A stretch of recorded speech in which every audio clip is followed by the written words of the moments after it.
morning to all of you out there on a Sunday.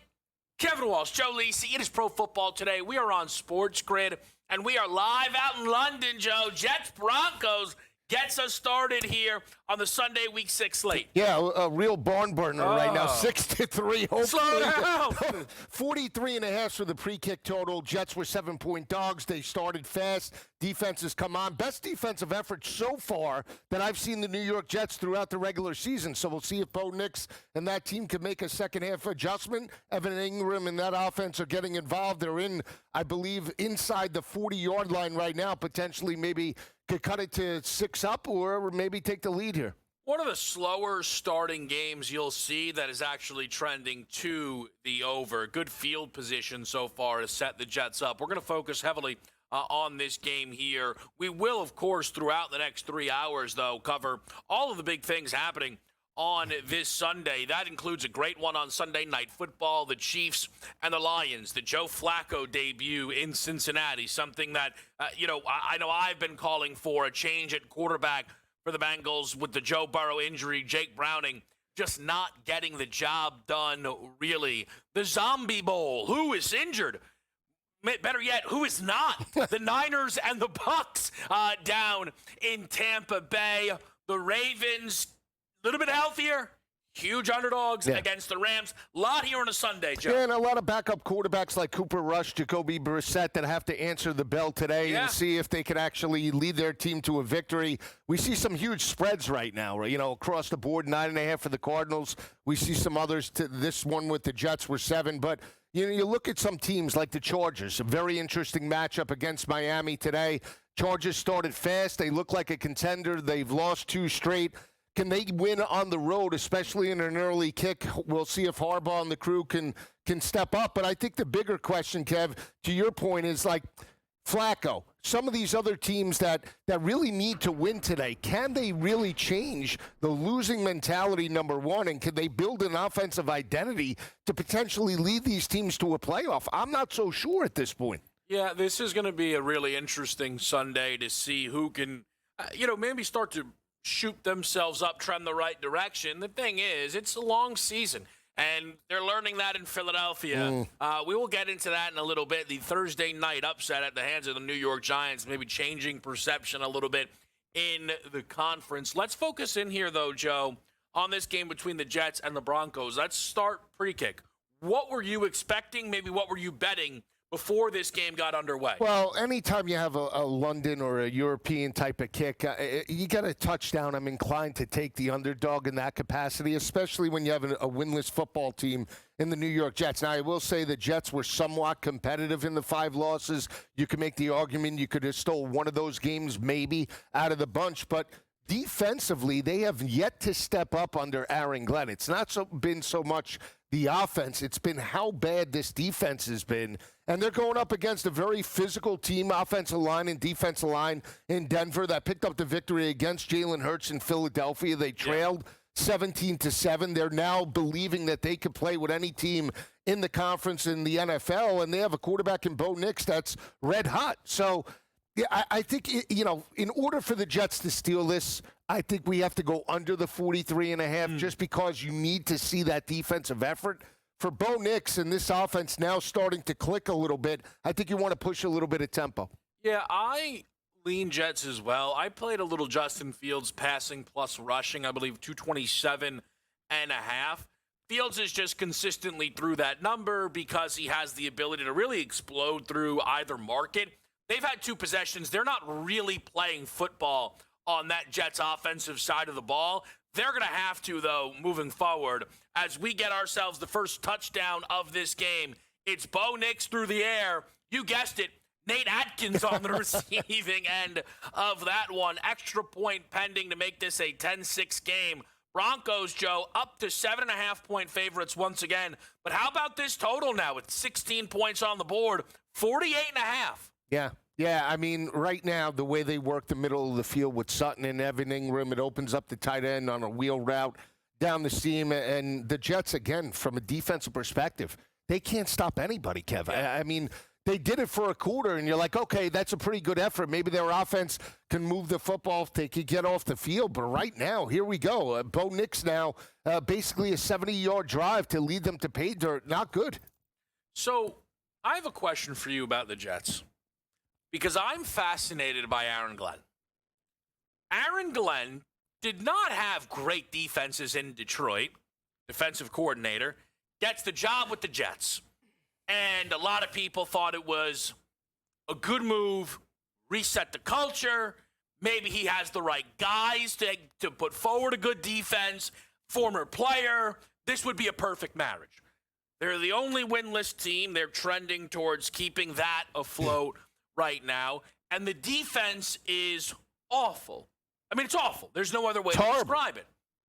I was wondering to myself, what is the fewest number of wins Aaron Glenn can finish with, Joe, and keep his job? Like, if they go winless, are they firing Aaron Glenn? I mean, it wouldn't be, that hard to do when you think about the mentality of this team.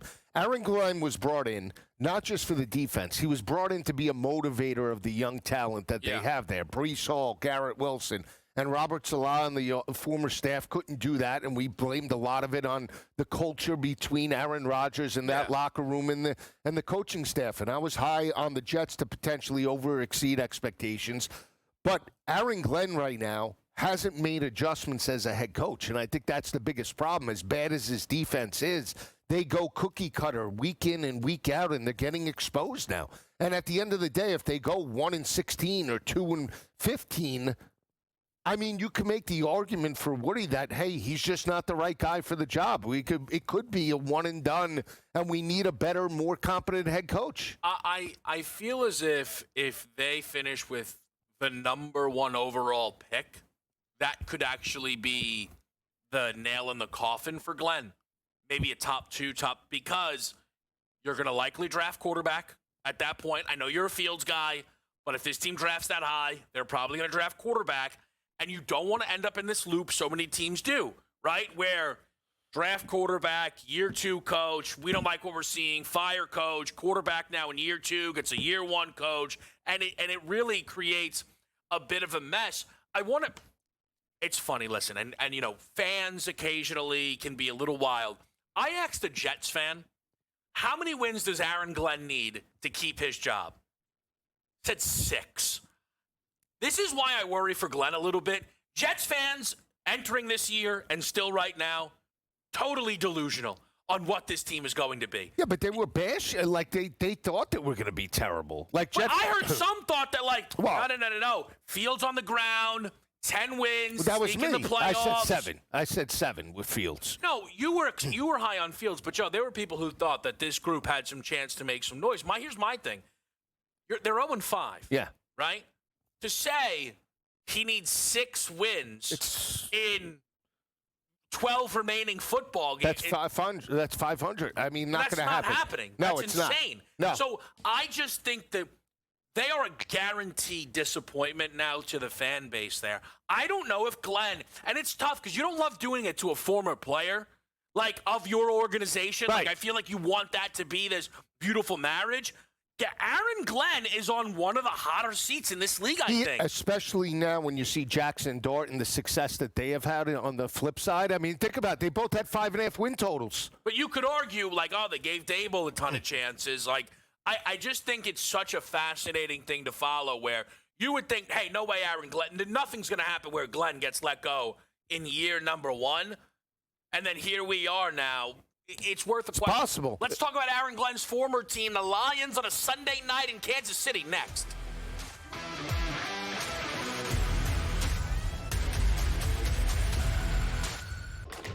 Enter into the magical world of McLuck.com, where even the smallest of spins can win real cash prizes. Adventure into over 1,000 of the best Vegas-style slot games. So what are you waiting for? Unlock your free welcome offer today. Join the fun where winners play and players win. Well, Shadur, which quarterbacks are you talking about? Because there is some bad quarterback play out there, but the dude who can't beat Dylan Gabriel out for a job and can't beat Joe Flacco out for a job certainly can't lay claim to being better than any other quarterback in the league. The Craig Carton Show, only on SportsGrid. That's a lot for a closer. 10. You're not a closer anymore if you blow 10 games. I mean, my goodness. That's He's mentally broken too. Like, it's to the point where, like, Dodger fans aren't even mad at him; they're more mad at the Dodgers for putting him out there. Putting him in. Right? It's more so. Right. Yeah, it's like, guys, like, he's done. In-game live, only on SportsGrid. Major League Baseball has decided it is time to put balls and strikes not just in the hands of the umpires, but also the robot umpires, as they say. The ABS system is now officially in place starting next season. Now, keep in mind, they're not just throwing this out there. They have used this at the Arizona Fall League, and they've also used it at different levels of the minor leagues as well. Newswire, only on SportsGrid. Football contest season is back, and so is the Las Vegas Football Contest Show. Season 2, the sharpest football contest show in the land. Focusing on all 3 Circus Sports contests and the Westgate Superbook Super Contest, we handicap the games and release our contest picks every week of the season. Featuring Super Contest champions Brady Cannon, James Salinas, and former NFL player Mike Pritchard, all team will have you prepared this season like none other. Check us out every weekend right here on SportsGrid.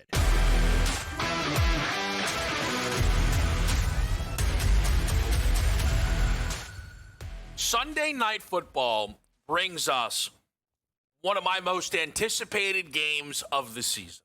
And that's going to continue to, that'll be replaced, I think, as the year goes on. Why is that the case? The Kansas City Chiefs start 0-2, win their next 2, with the second one being against the Baltimore Ravens at home, and they were booked as a home underdog for the second time in the year. They had to have it, and they did. And then they go to Jacksonville. Everything's fine. We figured it out. No, nothing to see here. Whoops. Pick 6. The Trevor Lawrence show had a little more good than bad. Had plenty of both, though, quite frankly. And now the Chiefs are 2-3, playing what is the consensus best team in football. I don't think the Lions are they're not my number one team. I don't think they're your number one team. But they check up any power rating you want. It has the Detroit Lions at the top. I thought it was going to be on the board, Joe. The Chiefs were going to be a home dog in each of their first 3 games to start this season, which, by the way, that only happens to bad teams. Their favorite of 2.5. Yeah. That's the strongest. I think that is the most respect we've seen on a KC number this season. What do you make of the side here? Mahomes Goff on Sunday night. Well, I think it's a do-or-die situation for Kansas City. Gotta have it. They gotta have it, so the 2.5-point favorite. Now, it's a rematch of when they started week number 1 not too long ago, 21-20. I think it was a 3.5-point spread, wasn't it? Or I thought it was actually maybe I thought it was a 8.5. Yeah, I think it was like a touchdown or so like that. It was 21-20. That's what started basically, the Lions and their dominance in the NFC. But they're deserving right now, week number 6, to be that team power rated number 1. I mean, they've won 4 straight by an average margin of victory of 19 points per game. They cover lines, dominated Cincinnati. You name the team right now, they're as hot as anybody in both conferences. No doubt. Now, when you look at Kansas City, I mean, everybody thought they were going to waltz into Duval County and just wipe up the Jags. I think that's a better than we expected defense out of Jacksonville right now. I think they're very physical in run support, and I think their offense with Liam Cohen is above average. And Detroit, I think, is going to challenge them the same way in this matchup. Here's the thing. I know the Chiefs at home have been dominant, but again, you have to take what you see right now and say, what is going to be this game? How's it going to play out? I still go with the hot team, and I'll take the 2.5 points with Detroit on the road. I believe in this team. I think they're rolling with momentum, and I believe in their defense a little bit more right here, right now, than I do the Chiefs. So I'm struggling with this one quite a bit because, books, they do a good job with a number, right? And I like key numbers. So, like, if I was able to get KC as a home dog again, interesting, right? You flip this to a field goal, maybe 3.5. Okay, maybe we play the Lions. It's a close one here. But I can't get over just the statements that are available to be made. That's why I call this, Joe, one of the most anticipated games of the season. Because if you're the Chiefs and you get this win, right? You now, at 3-3, can puff your chest out. I know it'll be 3-3. Be like, we're one of the 5 best teams in football. Right? Everyone said the Lions were unstoppable. We stopped them. The Ravens' offense was unstoppable. We stopped it. Rashee Rice back next game. Big deal. Right? Mahomes looking better. Again, a 3-3 Chiefs team, Joe, could argue we're the AFC favorites. I really believe that. No, but for the Lions, Joe, you go here and get this win, they might be Super Bowl favorites by the time we're talking on Monday. Absolutely. I mean, it's on the board. Well, when you have a team with the back against the wall like Kansas City, and knowing what they were able to do when they bounced back with the dominant victory over Lamar Jackson, and let's not forget, Lamar was in that game a majority of the 3 quarters, right? They sacked him. That defense looked as good as anybody in the NFL, and then all of a sudden, Mahomes looked like the Mahomes of old, right? Yeah. Explosive chunk plays. We saw Xavier Worthy and all those wide receivers, Marquise Brown getting involved, and it's like, hey, Rashee Rice will be back before you know it, and this team's just going to be humming. But when you see that game play out, and games that typically the Kansas City Chiefs pull out for the last 8 or 9 years, they didn't pull out on that Monday night, right? They did not pull it out. And Devin Lloyd changed that momentum, and Jacksonville found a way to steal it. And I think that's the biggest thing right now is they hit them with the uppercut punch from a psychological perspective. It's like, okay, maybe it would be another team like the Eagles, right, that did it earlier in the season. But to see the Jags do it, now we're second-guessing ourselves. So that's why. And I think they established the 2.5 because they want people buying into Kansas City today. Well, there's one other big reason. The secondary for the Lions is beat up badly. Teron Arnold is already out. You could be without Kirby Joseph and Brian Branch. No Avonte Maddox. I think there may be another corner. It is. Who's healthy back there? And we're going to talk a little Mahomes-Goff in a moment. But that made me, as I looked through some of the other prop options, right? I initially, Joe, right, just kind of flat surface said, is Amon-Ra tempting in this game? And then you look into some of the KC defensive numbers. They actually, EPA-wise, are top 5 against the pass, bottom 3 against the run.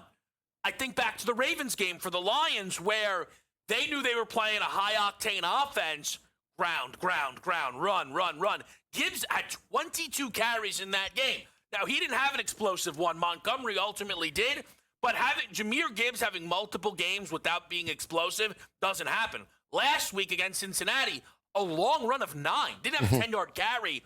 What my favorite bet in this game is Jahmyr Gibbs over 65.5 rushing yards. I think he has himself multiple explosive runs here and could flirt with 100 yards on the ground. No, it's good. If you watch the game with Travis Etienne, he was open multiple times in the passing attack. A lot of Trevor on the ground. Trevor didn't even go to him when he was open. So there were options for Jahmyr Gibbs and obviously the running backs coming out of the backfield. I will say, and we've watched Kansas City games, over the past couple of seasons, the inability to cover tight ends, I think, is always an option in this game, especially when you have a trigger man in Jared Goff that's hot as a pistol right now. You want to exploit a weakness potentially of Kansas City. And I think Jacksonville, when Strange went down, they went to him early at 25 yards, basically in the first half, goes down with the injury, and then they really couldn't get back to utilizing the tight end in that matchup. Look for the tight end tonight, Laporta and all the backups.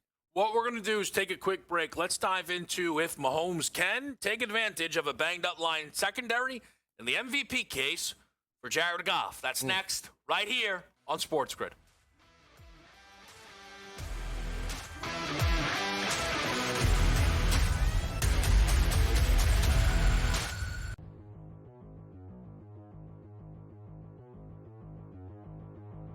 Shedeur Sanders will be starting for the Browns by week 9. I am buying this. I am buying this absolutely. At a certain point, Joe Flacco just not the answer. We know they already made the change. Dylan Gabriel is starting this week. We know that. But maybe a team needs a quarterback, and they're willing to trade for Joe Flacco for some level of stability, and then we simply get nothing out of Dylan Gabriel. He is a rookie quarterback when it's all said and done. Maybe there's just no production from him. So why not just move on to a different rookie quarterback that you have just to see what you have? And then, as George, as you mentioned up at the top, you have to evaluate going into next year's draft. So I will absolutely buy this. The next 4 weeks, Minnesota, Pittsburgh, Miami, New England. I mean, the question is this. If they truly believe that Gabriel could be a future starter, you got to give him more than 4 weeks, right? That's 4 weeks is not enough. Minnesota, that's a rough game, all right, being played, England this week. Pittsburgh, they haven't have a defense. Miami is not very good. New England's supposed to have a good defense, has it here. I want to sort of go. I mean, I think Shedeur Sanders is going to start at some point this week. I don't think it's going to be by week 10, although that does make sense here to name him the starter during the bye week, get him 2 weeks here. I'm going to go more, maybe double digits, week 12, week 14, somewhere around there. Because I want to give Gabriel a longer run. I think Gabriel might do some damage here against these lesser defenses here. So I think they give him a longer runway here. That being said, I do not think Gabriel is the long-term future of this team. I don't think he's a franchise quarterback at all here. I think he's a number 2 at best here. Sanders could be a number 1. I have doubts about him too. I think Sanders has a better shot. So by week 9, by week 10, I'll sell that. But if you would give me a couple more weeks, I would have bought it. Fantasy Sports Today. Fridays starting at 3 p.m. Eastern. Only on SportsGrid.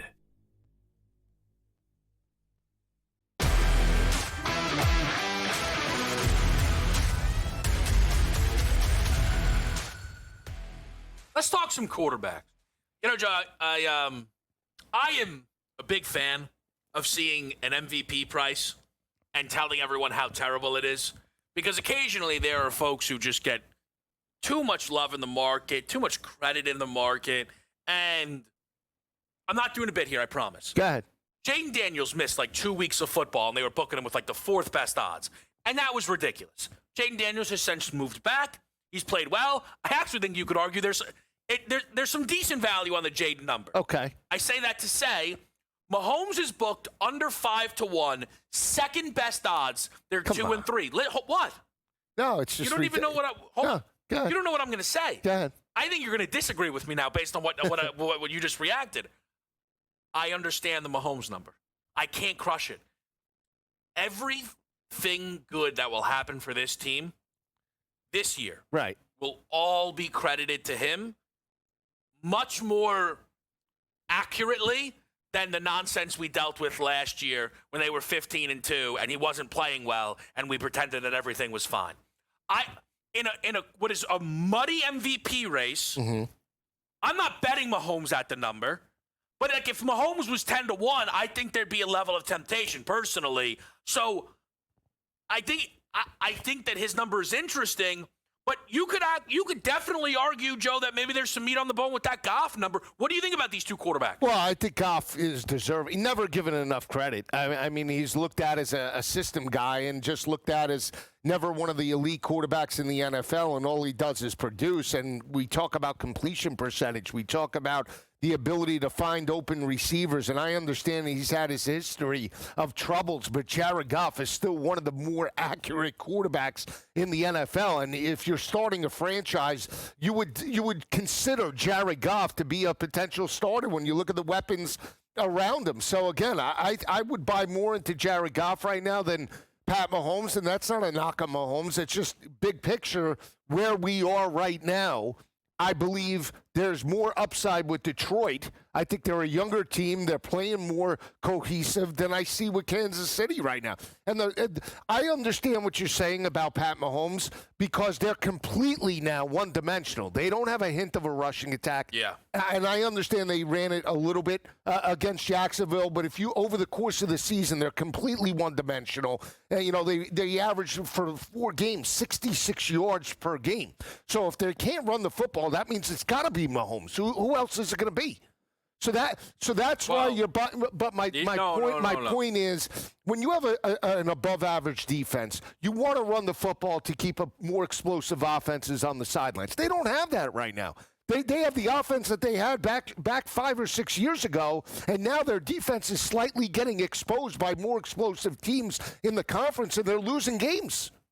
So, I want to do the Goff thing, but just with Mahomes. Go ahead. You know what I'm worried about with Kansas City? Andy Reid. They went out there. Offense was great.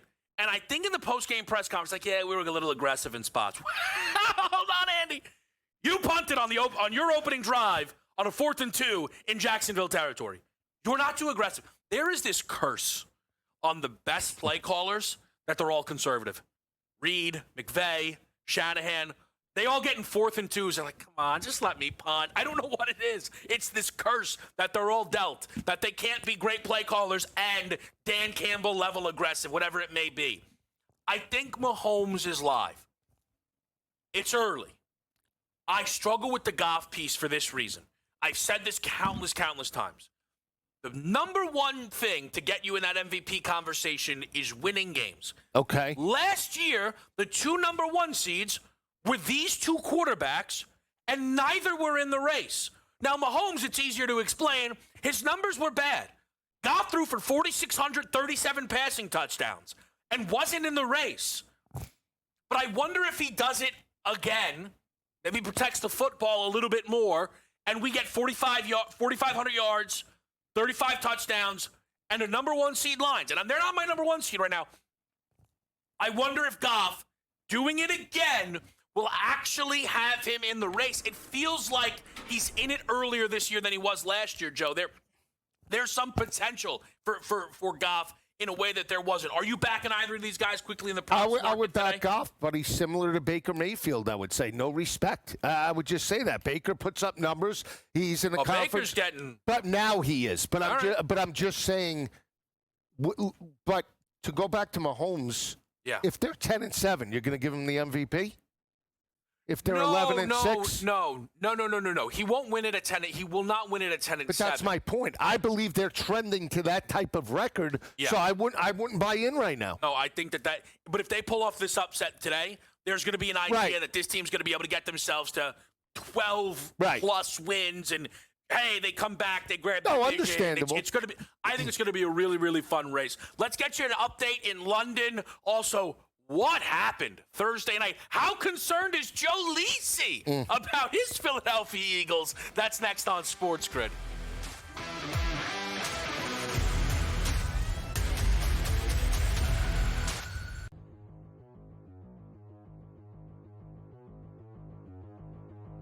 Shedeur Sanders will be starting for the Browns by week 9. I am buying this. Absolutely. At a certain point, Joe Flacco just not the answer. We know they already made the change. Dylan Gabriel is starting this week. We know that. But maybe the team needs a quarterback, and they're willing to trade for Joe Flacco for some level of stability, and then we simply get nothing out of Dylan Gabriel. He is a rookie quarterback when it's all said and done. Maybe there's just no production from him. So why not just move on to a different rookie quarterback that you have just to see what you have? And then, as you mentioned over the top, you have to evaluate going into next year's draft. So I will absolutely buy this. The next 4 weeks, Minnesota, Pittsburgh, Miami, New England. I mean, the question is this. If they truly believe that Gabriel could be a future starter, you got to give him more than 4 weeks, right? That's 4 weeks is not enough. Minnesota, it's a rough game, all right, being played with England this week. Pittsburgh, they haven't have a defense. Miami is not very good. New England's supposed to have a good defense, hasn't here. I want to sort of go... I mean, I think Shedeur Sanders is going to start at some point this week. I don't think it's going to be by week 10, although that does make sense here to name him the starter during the bye week, get him 2 weeks here. I'm going to go more, maybe double digits, week 12, week 14, somewhere around there. Because I want to give Gabriel a longer run. I think Gabriel might do some damage here against these lesser defenses here. So I think give him a longer runway here. That being said, I do not think Gabriel is the long-term future of this team. I don't think he's a franchise quarterback at all here. I think he's a number 2 at best here. Sanders could be a number 1. I have doubts about him too. I think Sanders has a better shot. So by week 9, by week 10, I'll sell that. But if you're going to give me a couple more weeks, I would have bought it. Fantasy Sports Today, Fridays starting at 3 p.m. Eastern, only on SportsGrid.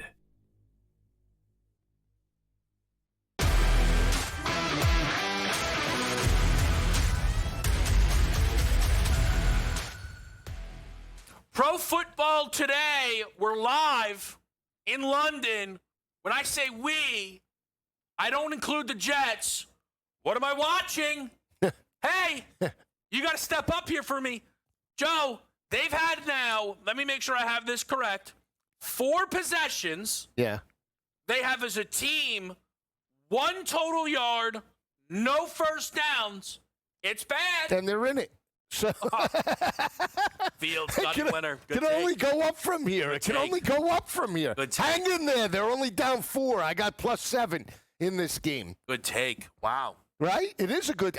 Now. You might sound me on the Jets live. What are we getting here? 10 and a hook. 10 and a hook. Any bite? We'll take a look at halftime. We'll take a look. Well, let's. You know what? I'm on Garrett Wilson anytime. Could they feed this guy the ball? I mean, I've never seen. And they Fields has 1 passing yard. Well, again, can we dial it up? Do something. You got to do something. Well, well, here's the thing, right? We knew that, but here's the problem. You knew that they wouldn't be able to run. If Saquon Barkley couldn't run against that front 7 a week ago, do we really think that Breece Hall and this offense were going to get going?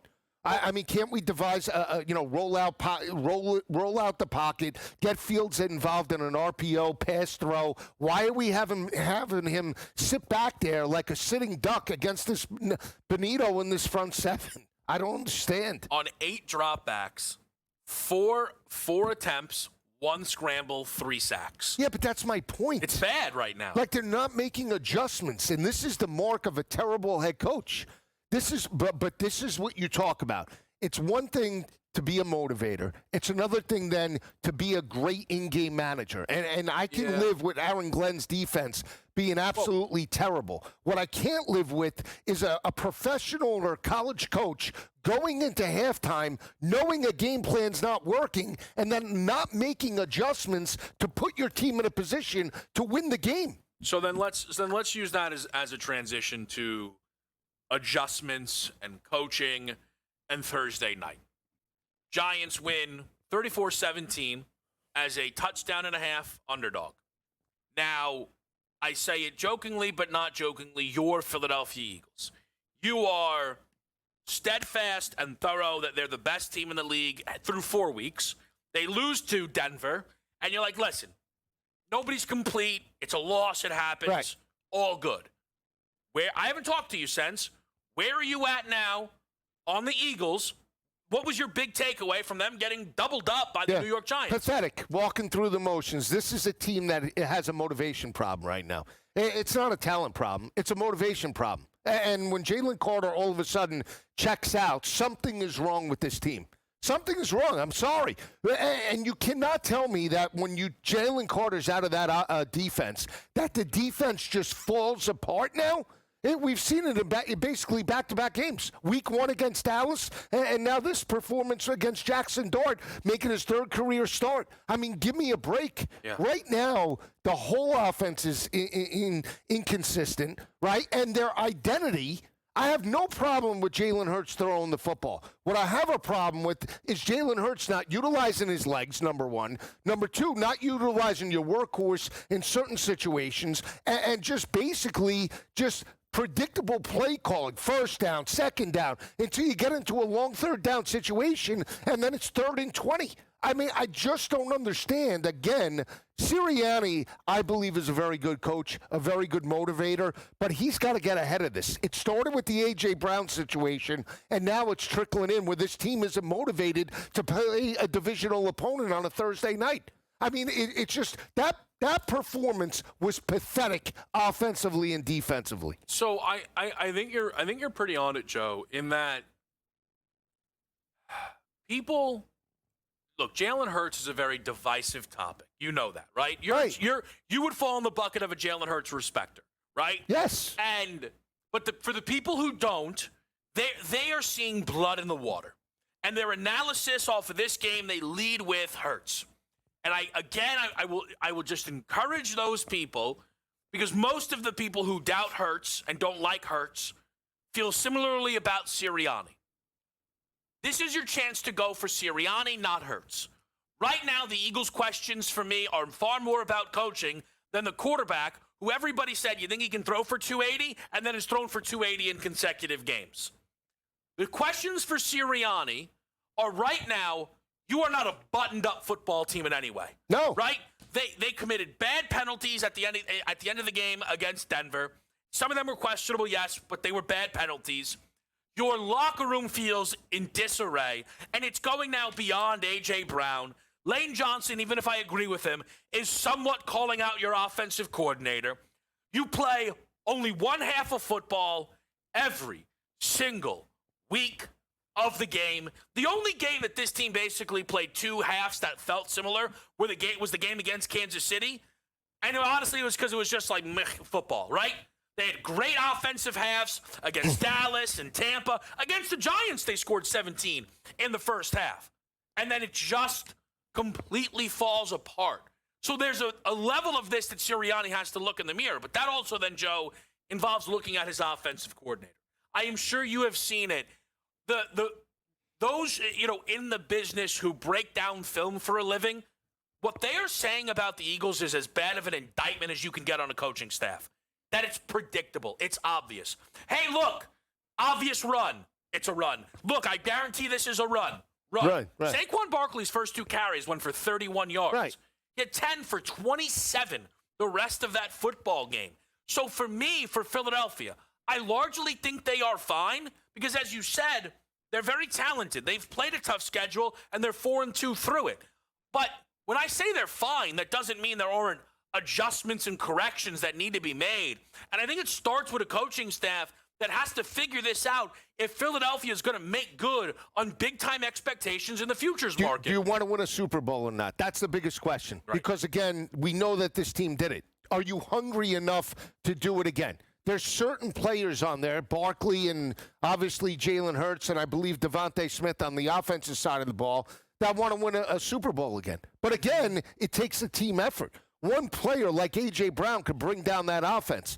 One player like Jalen Carter being checked out for whatever reason could bring down that defense. And again, you can't tell me that they can't see the weaknesses defensively now that have been exploited by multiple teams, and Vic Fangio's good enough as a coordinator to get ahead of it. So why hasn't he gotten ahead of it? That is my problem, but that starts with the head coach. Yeah. The coach, Sirianni, needs to say, hey, listen, we need to stop the bleeding. We're one of the best teams. When they're focused, they're as good as anybody. They could smash teams when they're on. They have not been focused since the start of the year. I understand the hangover effect, but now it's on Sirianni to say, you know what? I'm not going to take it anymore.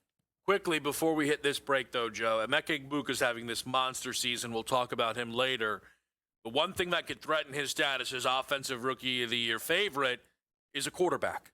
Jackson Dart, all of a sudden now, in that race because he's 2-1 as a starter. Right. How legit do you feel the Giants' turnaround is? Well, again, when you're in that New York media market, and now we're going to see his face everywhere with Cam Scatterbo, they pick up 4 or 5 wins on the year, and let's say all of a sudden come November they have 7 wins. It's very difficult for Egbuka to potentially steal it, I think. For me, I think for this Giants team, who I remember preseason, I was like, listen, playoffs are on the board. You still feel that way? I think the NFC's too deep. I think it's a deep year. I think the NFC is much better than the AFC. I think their schedule is still really tough in New York. I believe that. And I think they can continue to be competitive. I think Brian Dable's job is likely saved. I think they're happy about Jackson Dart. Like Christmas shopping for a Giants fan this year, easiest gig in the biz. I mean, you just get them Dart jerseys and Scatterbo jerseys, and they'll be happy. But, this team's got a future, right? They have an identity. I don't know. That loss to the Saints, starting Russell Wilson, right? The loss to the Cowboys. They've already had some games that they're going to, at the end of the year, look back on and be really frustrated. But they're still, like you said, trending in the right direction. We've talked about the top of the NFC with the Eagles. What about the Green Bay Packers? Can they avoid another disaster as Joe Flacco looks to upset them for the second time this season? We'll break that one down next after the break on SportsGrid.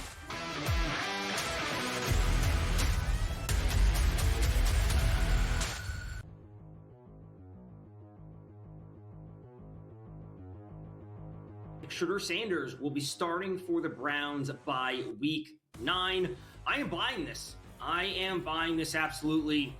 At a certain point, Joe Flacco just not the answer. We know they already made the change. Dylan Gabriel is starting this week. We know that. But maybe a team needs a quarterback, and they're willing to trade for Joe Flacco for some level of stability, and then we simply get nothing out of Dylan Gabriel. He is a rookie quarterback when it's all said and done. Maybe there's just no production from him. So why not just move on to a different rookie quarterback that you have just to see what you have? And then, as George, as you mentioned up at the top, you have to evaluate going into next year's draft. So I will absolutely buy this. The next 4 weeks, Minnesota, Pittsburgh, Miami, New England.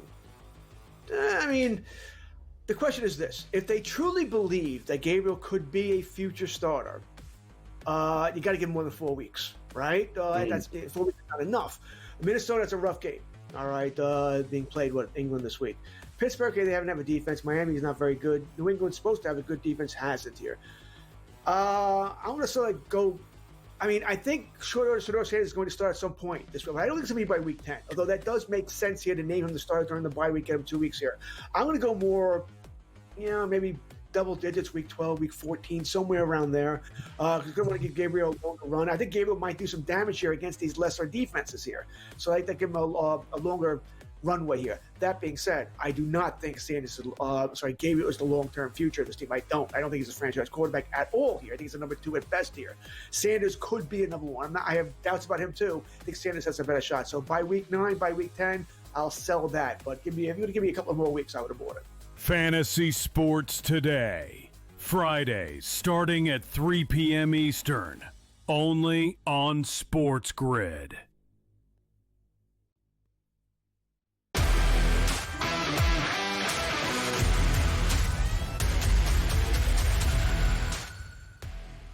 Back right here on Pro Football Today. Jets Broncos headed towards the 2-minute warning. We'll break this one down for you, certainly as it hits the half. But, Joe, there is a fun yet ugly, potentially, game brewing in Lambeau Field. Packers-Bengals, this one's 14.5, some flat 14s out there in the market. The big story is that Joe Flacco, there he is. Look at him go. Joe Flacco is going to get the football. They trade for him to replace Jake Browning. And this is a really complicated one for me. I think. Is it? Well, yeah, I'll tell you. So let's just start with the decision to trade for Flacco first, okay? Mm-hmm.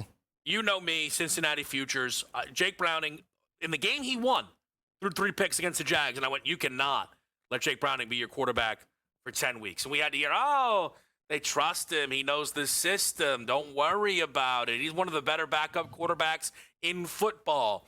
And then he was so bad against the Lions. Before he had some garbage time, Jamar Chase make me look good plays, right? That they knew they needed to make a change. I'm a little frustrated, though, because I don't think Flacco is the best they could do in Cincinnati. He is immobile. The offensive line for Cincy still looks to be a problem. And reportedly, they didn't even call the Giants, who have multiple quarterbacks I would prefer over Joe Flacco for this team.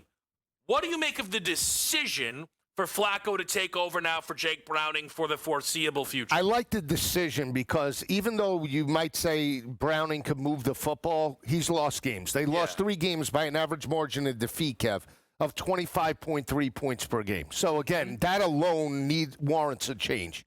The guy's not getting it done. Even if he put up numbers in his last stint in garbage time against the Lions, you need to change the locker room to some capacity. This team started 2-0. They've lost 3 straight. They still potentially have a wild card eye as being one of the dark horses. What quarterback has the best shot to potentially get us there? And again, Flacco comes with a lot of hype, Super Bowl champion. He's a veteran. You can make the argument that it's Russell Wilson as well, but I think Flacco's more just, I don't know. I just feel like Flacco's that guy in the locker room that maybe is a little bit better for a younger team than potentially maybe Russ is, and that's maybe why they didn't. I think Jameis would have been the best option, if you're asking me, for the Cincinnati Bengals. But again, turnovers do play a key part. But if you look at the 2 games that Flacco played against Green Bay and Detroit, the last 2 games didn't throw a touchdown. You know, he completed 47% and 58%. Yeah. And this offensive line, to your point, has allowed 15 sacks on the year. So he ain't going anywhere. You got to have a guy with a little bit of pocket presence. So I'm curious to see how it plays out against Green Bay today. So the worry again, this Cincy offense is right now one of the worst in football, right? And the numbers full season are bad because Burrow, as usual, in week 1, awful. Right? I mean, it's just right. And then it's just been, pretty much Jake Browning from there on out. For Flacco, Joe, the reason it's a little disheartening is I'm not positive he's better than Jake Browning. I think he is, right?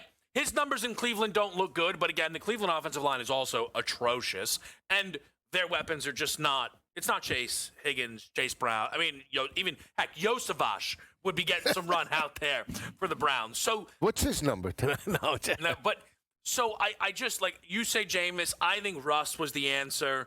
I just can't believe they didn't make the call like that. It's just they're so poorly ran. Do you think they packed it in?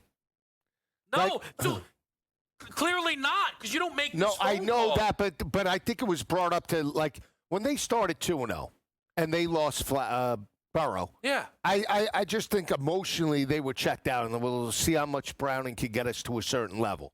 But then they asked Zach Taylor, would you be open to potentially getting a free agent in there?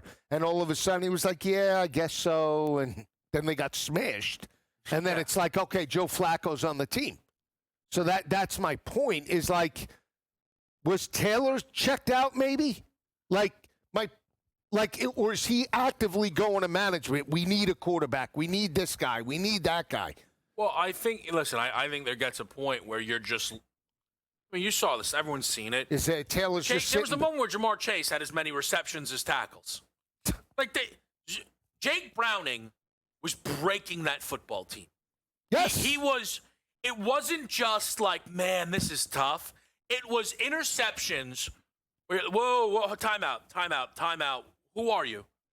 You're not a real, it's like the inverse of Chad Powers. It's like, dude, Chad someone Powers get this guy, well. Huh? He's playing well, Powers. someone, that's not a real quarterback. And it was breaking spirit. So they needed a change because, Joe, look, you can't go through a full season like that with that level of quarterback play. You just can't. But is Burrow coming back? Let me ask you this. Do we know?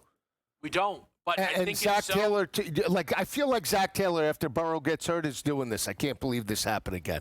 I can't believe, we started fast now. We're 2-0. Because he could get fired.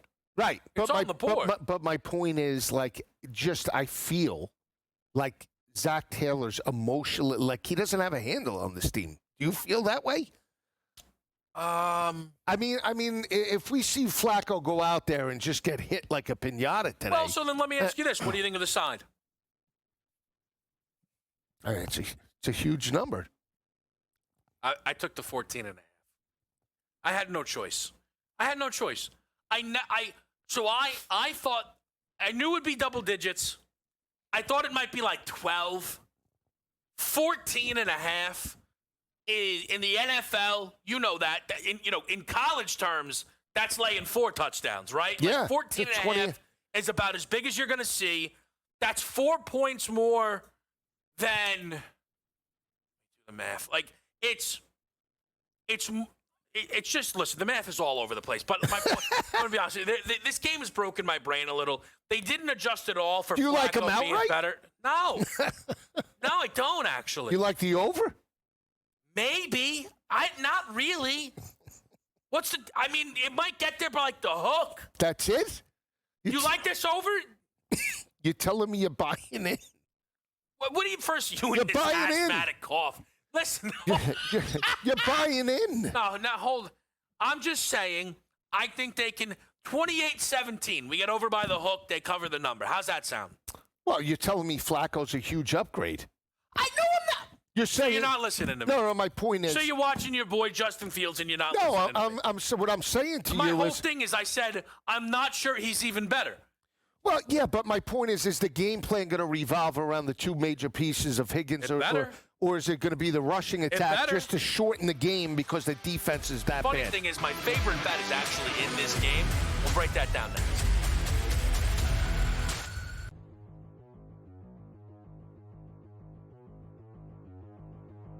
Shedeur Sanders will be starting for the Browns by week 9. I am buying this. I am buying this absolutely.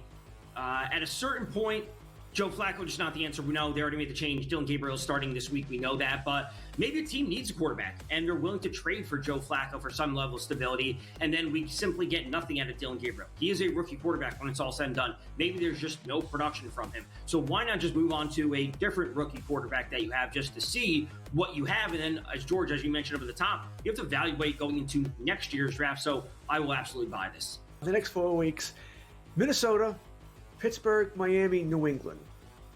I mean, the question is this. If they truly believe that Gabriel could be a future starter, you got to give him more than 4 weeks, right? That's 4 weeks is not enough. Minnesota, it's a rough game, all right, being played, England this week. Pittsburgh, they haven't have a defense. Miami is not very good. New England's supposed to have a good defense, hasn't here. I want to sort of go. I mean, I think Shedeur Sanders is going to start at some point this week. I don't think it's going to be by week 10, although that does make sense here to name him the starter during the bye week, get him 2 weeks here. I'm going to go more, maybe double digits, week 12, week 14, somewhere around there. Because I'm going to want to give Gabriel a longer run. I think Gabriel might do some damage here against these lesser defenses here. So I think give him a longer runway here. That being said, I do not think Gabriel is the long-term future of this team. I don't think he's a franchise quarterback at all here. I think he's a number 2 at best here. Sanders could be a number 1. I have doubts about him too. I think Sanders has a better shot. So by week 9, by week 10, I'll sell that. But if you're going to give me a couple more weeks, I would have bought it. Fantasy Sports Today, Fridays starting at 3 p.m. Eastern, only on SportsGrid.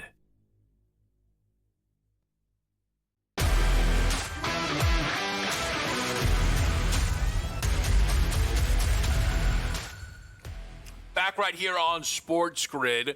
We're nearing half of Jets Broncos. Not there yet, Joe. We talked a lot about the Cincy side of it. So I am just, you know what? Let me walk through this, okay? Go ahead. I looked at this game. I've been on a Cincy side. So I was thinking about betting him against Denver. Didn't. Took him against the Lions. Had chances at the back door. Didn't get there. That's fine. I figured I was not going to be on him against Green Bay, and then it was 14.5, and I'm like, no, because I really would rather not deal with this. Do you know what I mean? But it was so many points. And then they traded for Flacco, and I was like, okay, it'll probably drop down, and then I won't have to bet it. It'll be like 13.5, and it didn't. It's still 14.5. I think it's a quarterback. I think it is an upgrade. I'm not positive it's a huge one. I think it's an upgrade. I think Cincinnati can hang in this game for 2 reasons. I think the pass attack will be better. I think with Flacco, you'll have the back door open. Okay. I also think Green Bay is going to play this game in a style that you and I have questioned but come to expect, which is, hey, Josh Jacobs, run. So this is an 80-carry game for Josh Jacobs. You better believe it. My favorite bet on the day, we'll do it again at the end of the show. Josh Jacobs, 80-plus rushing yards. We've seen big running back performances against Cincy this year. Dobbins, I think, went for 100, and R.J. Harvey went for 50. Sonic and Knuckles last week had themselves each solid enough games. Jordan Mason put 100 up on this team here. I think off the bye, fresh Jacobs. How does Green Bay lose this game? A Jordan Love turnover. Don't let him turn it over.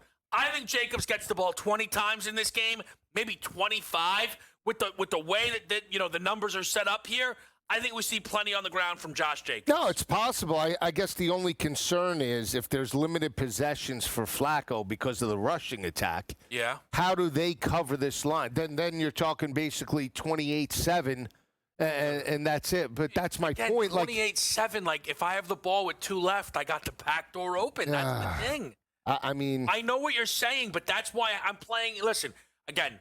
Much prefer. I'm lighter on sides today, Joe, than I have been in prior Sundays. I like a lot of sides today, really? which is scary. All right. So then listen, but that's good then. That's good. I'm just saying for me, this is a spot where I have to take the 14.5. And it kind of, I think, feeds into what is my favorite prop on the board here. Where are you at on Green Bay? Right? Remember, first 2 weeks of the year, best team in football for everyone. A loss to Flacco and the Browns. A tie where they go 40-40 against Dallas.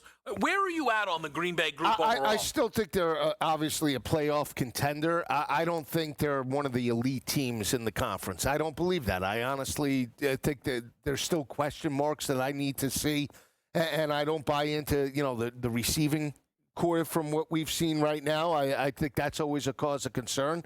But again, their offensive line and defensive lines up until this point are playing lights out, and then Jordan Love has looked like that player a couple of years ago. Is that going to continue throughout the regular course of the season? I need to see that. But for me right now, I think they're maybe an 11-win football team at best. I don't think they're going to be a 14, 15-win football team like a lot of people think.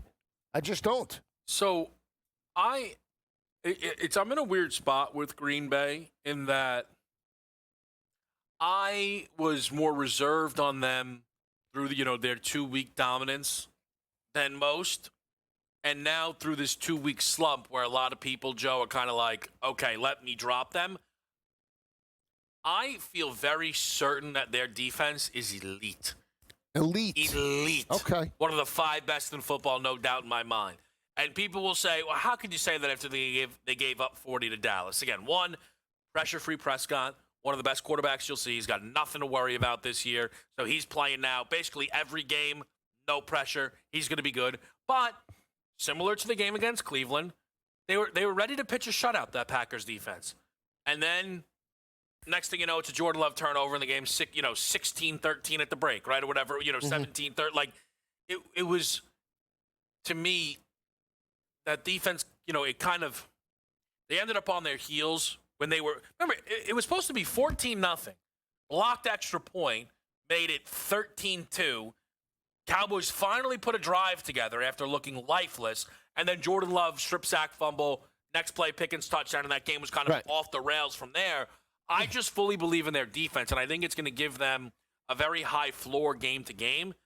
My questions with Love and the ceiling are still there because I just think he's going to have, when their season ends, Jordan Love will have a critical turnover in that football game. Yeah, it's possible. I mean, again, they're getting more with less, I think, right now. Again, Matt Golden hasn't really developed into an elite wide receiver just yet. Yeah. You saw Dobbs. I mean, big picture is Tucker Kraft and this receiving staff as legit as some of the others in the conference. I just don't believe that, and that will be the weakness why this team doesn't go far. Yeah, it's going to be an interesting group to follow, but certainly a game I'm involved in. A game that we're looking to get involved in is in London, the Jets and the Broncos at the break.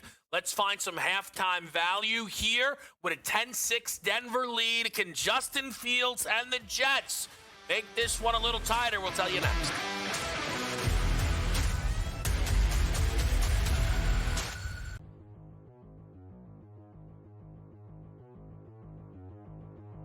Shedeur Sanders will be starting for the Browns by week 9. I am buying this. Absolutely. At a certain point, Joe Flacco just not the answer. We know they already made the change. Dylan Gabriel is starting this week. We know that. But maybe a team needs a quarterback, and they're willing to trade for Joe Flacco for some level of stability, and then we simply get nothing out of Dylan Gabriel. He is a rookie quarterback when it's all said and done. Maybe there's just no production from him. So why not just move on to a different rookie quarterback that you have just to see what you have? And then, as George, as you mentioned over the top, you have to evaluate going into next year's draft. So I will absolutely buy this. The next 4 weeks, Minnesota, Pittsburgh, Miami, New England. I mean, the question is this. If they truly believe that Gabriel could be a future starter, you got to give him more than 4 weeks, right? That's 4 weeks is not enough. Minnesota, that's a rough game, all right, being played with England this week. Pittsburgh, they haven't have a defense. Miami is not very good. New England's supposed to have a good defense, hasn't here. I want to sort of go. I mean, I think Shedeur Sanders is going to start at some point this week. I don't think it's going to be by week 10, although that does make sense here to name him the starter during the bye week, get him 2 weeks here. I'm going to go more, maybe double digits, week 12, week 14, somewhere around there. Because I'm going to want to give Gabriel a longer run. I think Gabriel might do some damage here against these lesser defenses here. So I think give him a longer runway here. That being said, I do not think Gabriel is the long-term future of this team. I don't think he's a franchise quarterback at all here. I think he's a number 2 at best here.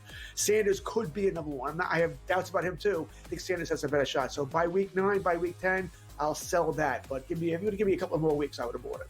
Fantasy Sports Today, Fridays starting at 3 p.m. Eastern, only on SportsGrid.